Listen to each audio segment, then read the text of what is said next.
Hello दोस्तों, विशाल classes में आप सभी का स्वागत है। झारखंड शैक्षिक अनुसंधान एवं प्रशिक्षण परिषद रांची झारखंड द्वारा प्रतिदर्श प्रश्न पत्र 2024-25 कक्षा 9 विषय हिंदी, कुल समय 1 घंटा 30 मिनट पूर्णांक 40। सामान्य निर्देश दिया गया है। परीक्षार्थी OMR उत्तर पत्रक के पृष्ठ भाग पर लिखित सभी निर्देशों को ध्यानपूर्वक पढ़ें तथा उसके अनुसार कार्य करें। परीक्षार्थी निर्देशानुसार सावधानीपूर्वक सभी विवरण OMR उत्तर पत्रक पर भरें। परीक्षार्थी अपना पूरा हस्ताक्षर OMR उत्तर पत्रक में दी गई इस जगह पर करें। परीक्षार्थी OMR उत्तर पत्रक हेतु नीले या काले बॉल पॉइंट कलम का ही प्रयोग करें। OMR उत्तर पत्रक हेतु पेंसिल का प्रयोग वर्जित है, पेंसिल का उपयोग नहीं करना है। इस प्रश्न पुस्तिका में कुल 40 बहुविकल्प आधारित प्रश्न है जो 3 खंडों क, ख, ग में विभक्त है। सभी प्रश्न अनिवार्य है। प्रत्येक प्रश्न की अधिमानता अंक की है। गलत उत्तर के लिए कोई अंक नहीं काटे जाएंगे। परीक्षार्थी को परीक्षा भवन छोड़ने से पहले OMR उत्तर पत्रक वीक्षक को लौटाना अनिवार्य है। सभी पुस्तिका परीक्षार्थी अपने साथ ले जा सकते हैं। यह सामान्य निर्देश था जो सभी स्टूडेंटों को पालन करना है। अब हम लोग आते हैं खंड क में। जैसे हम लोग ऊपर में 3 खंड में विभाजित किया गया है और तीनों खंडों को मिला करके 40 अंक मिलेगा और जो आंसर सही होगा उसी आंसर को हम लोग टिक आउट करना है और उसी को काले या नीले बॉल पेन से पॉइंट को उस OMR को कलर करना। अपठित बोध। अपठित बोध से हम लोग का अपठित बोध में जो क्वेश्चन दिए गए हैं उसको ध्यानपूर्वक हम लोग को पढ़ना है गद्यांश को और उसका क्वेश्चन का जवाब देना है। महात्मा गांधी का जन्म 2 अक्टूबर 1869 को गुजरात के पोरबंदर में हुआ। उनका पूरा नाम मोहनदास करमचंद गांधी था। गांधी जी सत्य और अहिंसा के पुजारी थे। उन्होंने स्वतंत्रता संग्राम में महत्वपूर्ण भूमिका निभाई और भारत को स्वतंत्रता दिलाने में अपना जीवन समर्पित कर दिया। उनका प्रमुख सिद्धांत सत्याग्रह था जिसमें उन्होंने अन्याय के खिलाफ अहिंसात्मक संघर्ष की बात की। गांधी जी का जीवन सादगी और आत्मनिर्भरता का प्रतीक था। वे अपने पहनावे, आचरण और विचारों से सादगी और सेवा का संदेश देते थे। 30 जनवरी 1948 को नई दिल्ली में नाथूराम गॉडसे द्वारा उनकी हत्या कर दी गई। उनकी शिक्षाएं आज भी विश्व भर में प्रेरणा का स्रोत है। अब इससे जुड़े जितने भी सारे क्वेश्चन दिए गए हैं उनका हम लोग पढ़ करके जवाब देना है। महात्मा गांधी का जन्म कब और कहाँ हुआ? तो महात्मा गांधी का जन्म कब और कहाँ हुआ? तो यहाँ क्वेश्चन हम लोग पढ़ो। ए नंबर में ऑप्शन दिया 15 अगस्त 1947 दिल्ली, ये गलत है। 2 अक्टूबर 1869 पोरबंदर, ये सही है।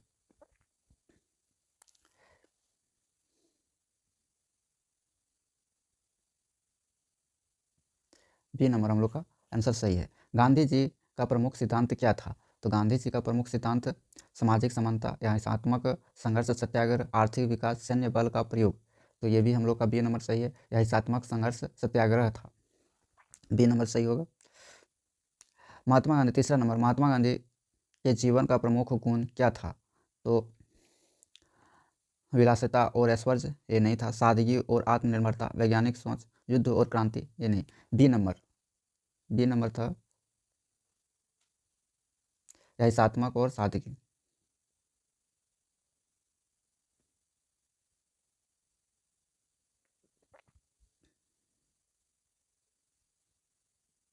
बी नंबर सादगी और आत्मनिर्भरता, बी नंबर। 4 नंबर है, महात्मा गांधी के सत्य और अहिंसा का पुजारी क्यों कहा जाता है? क्योंकि वे हमेशा सच बोलते थे, क्योंकि उन्होंने हिंसा का विरोध और सत्य का प्रचार किया, क्योंकि उन्होंने अपनी आत्मकथा लिखी, क्योंकि वे भारत में पहले प्रधानमंत्री थे, नहीं, क्योंकि वे हमेशा उनके हिंसा का विरोध और असत्य का प्रचार किया, बी नंबर।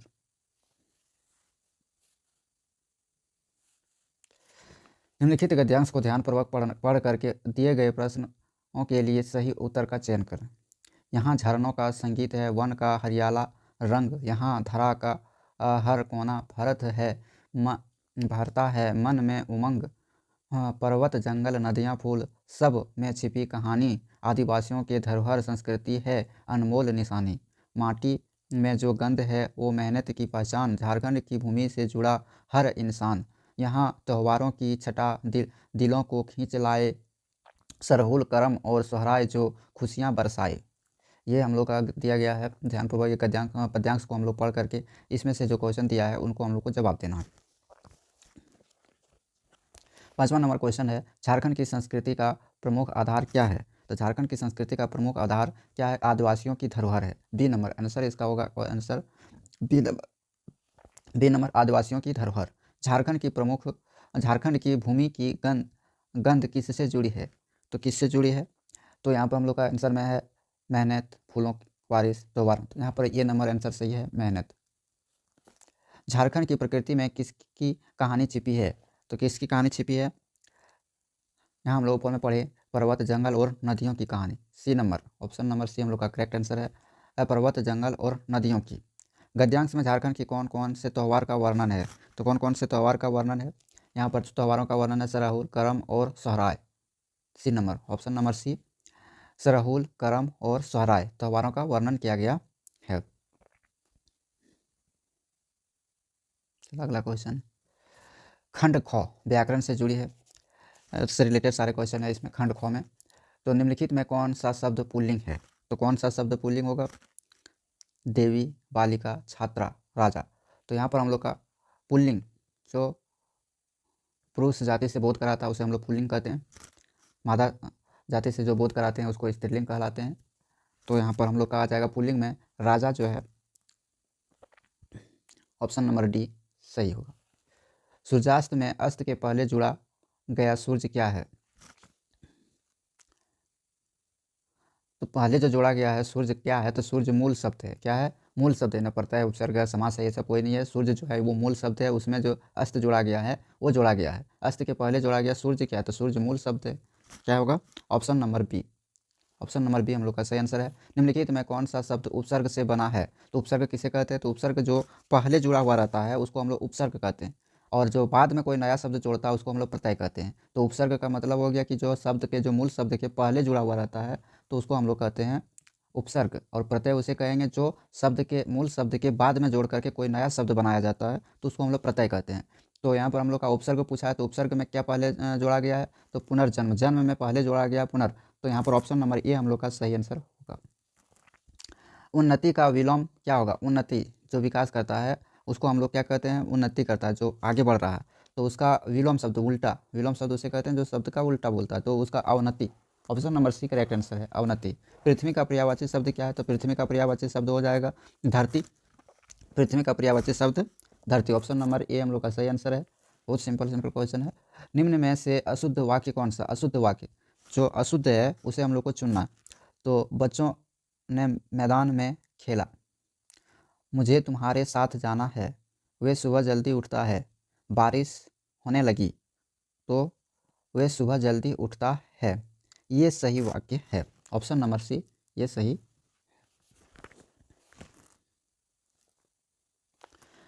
अगला क्वेश्चन 15 नंबर है, निम्नलिखित में से किस शब्द की अवतरणी शुद्ध है? शुद्ध पूछा गया है।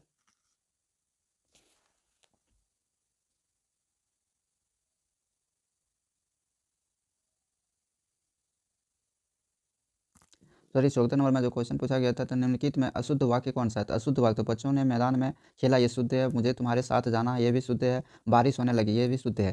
तो ऑप्शन नंबर सी जो है वो, ऑप्शन नंबर सी जो है वो गलत है, अशुद्ध है। कौन सा वाक्य अशुद्ध पूछ रहा है? तो वे सुबह जल्दी उठता है, ये गलत है। ये क्या है? सुबह, मैं सुबह जल्दी उठता हूँ का वे से रिलेटेड दिया गया है, तो यहाँ पर हम लोग का गलत दिया है। ठीक है, आगे चलते हैं। निम्नलिखित में से किस शब्द की अवतरणी शुद्ध है? तो अवतरणी शुद्ध कौन ठो है? तो यहाँ पर हम लोग का अवतरणी शुद्ध है समर्पण। समर्पण जो है अवतरणी, इसमें शुद्ध उच्चारण है option number A. Option number A जो है वे शुद्ध है। नाक कटना मुहावरे का सही अर्थ क्या है? नाक कटना मुहावरे का सही अर्थ क्या है? तो सम्मान खोना, मुहावरे का अर्थ होता है नाक काटना मतलब सम्मान का खोना। ऑप्शन नंबर ए सही है। पढ़ाई करना जरूरी है, इस वाक्य में क्रिया शब्द कौन सा है? पढ़ाई करना जरूरी है, इस वाक्य में क्रिया शब्द कौन सा है? तो इसमें क्रिया शब्द करना। करना ऑप्शन नंबर बी में करना जो है वो क्रिया है। वह धीरे धीरे चलता है, इस वाक्य में क्रिया विशेषण शब्द कौन सा है? वह धीरे धीरे चलता है, इस वाक्य में क्रिया विशेषण शब्द कौन सा है? तो इसमें क्रिया विशेषण को विशेषता जो बताते हैं वो धीरे धीरे जो है वो चलता है, तो इसमें विशेषण ये है, तो ऑप्शन नंबर बी सही है।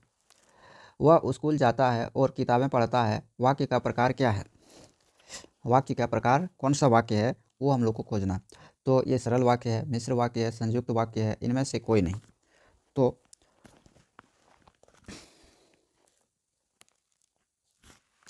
तो इसमें मिश्र वाक्य है, वह स्कूल जाता है और किताबें पढ़ता है, तो ये मिश्र वाक्य है। ऑप्शन नंबर बी सही है। दांतें खट्टा करना का अर्थ क्या है? दांतें खट्टा करने का अर्थ क्या है? तो दांतें खट्टा करने का अर्थ क्या है? तो पराजित करना। पराजित करना दांतें खट्टा करने का अर्थ होता है। ऑप्शन नंबर सी सही है।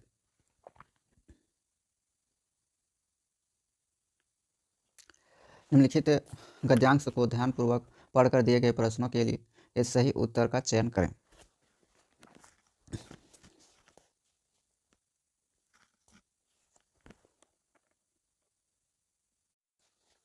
निम्नलिखित गद्यांश को ध्यानपूर्वक पढ़ करके दिए गए प्रश्नों के लिए सही उत्तर का चयन करें। यहाँ पर हम लोग ध्यानपूर्वक गद्यांश को पढ़ना है और पाठ्य पुस्तक से ये गद्यांश है और इसी से रिलेटेड जो क्वेश्चन दिया गया है उसे नीचे हम लोग को क्वेश्चन का जवाब देना है। सेम टू इसी तरह से क्वेश्चन पूछा जाएगा एग्जाम में। धीरे धीरे सब कुछ बदल रहा है,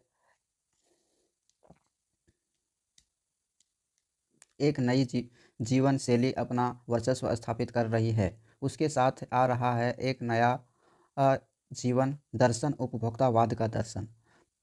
उत्पादन बढ़ाने पर जोर है चारों ओर। यह उत्पादन आपके लिए है, आपके भोग के लिए है, आपके सुख के लिए है। सुख की व्याख्या बदल गई है, उपभोग भोग ही सुख है। एक सूक्ष्म बदलाव आया है नई स्थिति में उत्पाद तो आपके लिए है, पर आप यह भूल जाते हैं कि जाने अनजाने आज के माहौल में आपका चरित्र भी बदल रहा है और आप उत्पाद को समर्पित होते जा रहे हैं। ये जो हम लोग का है उत्पाद का उपभोक्ता संस्कृति से चैप्टर से लिया गया है और इससे हम लोग का जवाब गद्यांश प्रस्तुत गद्यांश किस पाठ में से लिया गया है? तो ये पाठ किस पाठ से लिया गया है? तो उपभोक्ता की संस्कृति। तो उपभोक्ता की संस्कृति से लिया गया, जो हम लोग पढ़े हैं पहले से ही। उपभोक्ता की संस्कृति ऑप्शन नंबर ए सही है। धीरे धीरे सब कुछ बदल रहा है, इस वाक्य में धीरे धीरे क्या है? तो इस वाक्य में धीरे धीरे क्या है? इस वाक्य में अभी हम लोग ऊपर में भी इसका ये तो ये क्रिया विशेषण है। क्या है? ये क्रिया विशेषण है। ऑप्शन नंबर सी सही आंसर है। गद्यांश के अनुसार वर्तमान जीवन शैली किस पर आधारित है? गद्यांश के अनुसार वर्तमान जीवन शैली किस पर आधारित है? तो किस पर आधारित है? ऑप्शन नंबर देखो उपभोक्तावाद से संबंधित है। उपभोक्तावाद बी नंबर में है। उपभोक्तावाद से शैली से आधारित है। गद्यांश में उत्पादन बढ़ाने पर जोर क्यों दिया जा रहा है? तो गद्यांश में उत्पादन बढ़ाने पर जोर क्यों दिया जा रहा है? तो देखते हैं लोगों के उपभोग और सुख के लिए। ठीक है, ऑप्शन नंबर बी यहाँ पर हम लोग का सही आंसर होगा, लोगों के उपभोग और सुख के लिए। ठीक है, अगला हम लोग देखते हैं निम्नलिखित के लिए सही विकल्प का चयन कीजिए। सही विकल्प का चयन करने पूछ रहा है, जो हम लोग को किताब से क्वेश्चन पूछा। गधे का छोटा भाई किसे कहा गया है? तो गधे का छोटा भाई किसे कहा गया है? तो गधे का छोटा भाई यहाँ हम लोग को किसको कहा गया है? हम लोग पढ़े हैं बैल को। ऑप्शन नंबर डी सही है। लहासा की ओर पाठ हिंदी गद्य की कहानी कौन सी विधा है? लहासा की ओर पाठ हिंदी गद्य की कौन सी विधा है? तो कौन सी विधा है ये? तो यात्रा वृत्तांत है। लहासा की ओर मतलब नेपाल की ओर जो जा रहे थे, उधर तिब्बत पठार की ओर यात्रा जो कर रहे थे लेखक, तो उनके बारे में दिया है, तो वो यात्रा वृत्तांत है। महादेवी वर्मा का जन्म किस शहर में हुआ था? तो महादेवी का वर्मा का जन्म किस शहर में हुआ है? तो फर फरखाबाद फरखाबाद में हुआ है। हरिशंकर परसाई जी ने कौन सी पत्रिका निकाली? परसाई जी ने कौन सी पत्रिका निकाली है? तो हरिप्रसाद जी ने वसुधा पत्रिका निकाली है। बच्चे कम काम पर जा रहे हैं, बच्चे काम पर जा रहे हैं कविता के कवि का नाम क्या है? तो ये बच्चे काम पर जा रहे हैं कविता में कवि का नाम है Rajesh Joshi. Option number C सही है। मृत्यु का तरल दूत किसे कहा गया है? तो मृत्यु का तरल दूत किसे कहा गया है? तो बाढ़ के पानी को मृत्यु का तरल दूत कहा गया है। मृत्यु का तरल दूत किसे कहा गया है? तो बाढ़ के पानी को। ऑप्शन नंबर ये सही है। चलो अगला देखते हैं। रीढ़ की हड्डी एकांकी का प्रमुख पत्र कौन है? रीढ़ की हड्डी एकांकी का प्रमुख पात्र कौन है? रीढ़ की हड्डी एकांकी का प्रमुख पात्र कौन है? तो ऑप्शन नंबर हम लोग का Uma, option number A number में है उमा।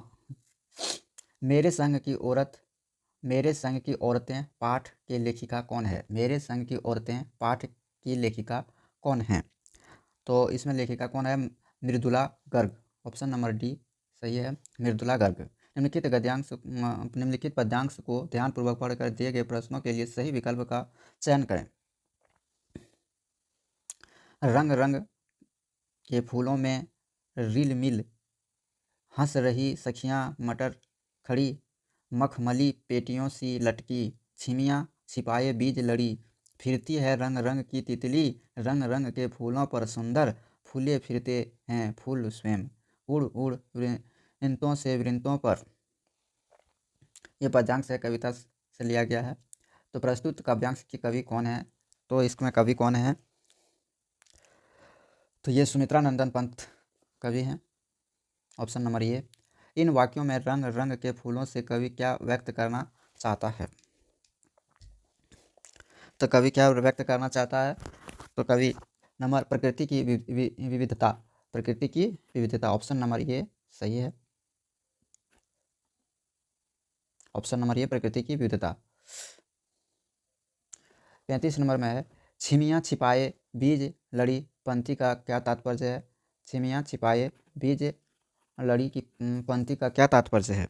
तो इसका तात्पर्य है यहाँ पर ये नंबर ऑप्शन में बीजों का सजीव चित्रण, बीजों का छिपाना, मटर की फलियों में छिपे बीज, पौधों का विकास। तो इसमें ऑप्शन नंबर हम लोग का सी नंबर है जो सही है, मटर की फलियों में छिपे बीज। प्रस्तुत वाक्यांश किस कविता से लिया गया है? किस कविता से लिया गया है? तो ग्राम श्री, मेघ आए, हरिमित्ताम, प्राकृतिक सुषमा। तो यहाँ ग्राम श्री से ये कविता से लिया गया है। निम्नलिखित प्रश्नों के लिए सही विकल्प का चयन करें। तो कबीरदास के अनुसार ईश्वर कहाँ रहते थे? तो कबीरदास के अनुसार कहाँ रहते थे? तो प्रत्येक प्राणी के हृदय में, मंदिर में, काशी में, कैलाश पर्वत पर। तो कबीरदास के अनुसार ईश्वर प्रत्येक प्राणी के हृदय में रहते हैं। तो ऑप्शन नंबर ए नंबर सही है। वाक्य का शाब्दिक अर्थ क्या है? वाक्य का शाब्दिक अर्थ क्या है? तो वाक्य का शाब्दिक अर्थ क्या हो सकता है? वाणी, दोहा, व्याख्या, पद। तो यहाँ पर वाणी, ऑप्शन नंबर ये सही है, वाणी होगा। रसखान की काव्य भाषा क्या है? तो रसखान की काव्य भाषा क्या है? अवधी है, मैथिली है, ब्रज भाषा है, संस्कृत है, क्या है? तो रसखान की काव्य भाषा ब्रज भाषा है। मेघ आए कविता में मेघ का आगमन किस रूप में हुआ है? तो मेघ आए कविता में मेघ का आगमन किस रूप में हुआ है? तो मेघ का आगमन क्या हुआ? बालक, हाथी, जल, मेहमान। तो मेघ आए कविता में आगमन जो हुआ है, मेघ का आगमन मेहमान के थ्रू से हुआ, मेहमान। ये सारे क्वेश्चन लगभग इसी टाइप से पूछा जाएगा क्लास 9 के बच्चों के लिए। लगभग सेम टू पैटर्न रहेगा जो झारखंड काउंसिल से दिया गया है। आप लोग इसी तरह से तैयारी कीजिए, सब क्वेश्चन आप लोग का वहाँ एग्ज़ाम हॉल में मिलेगा। Thank you.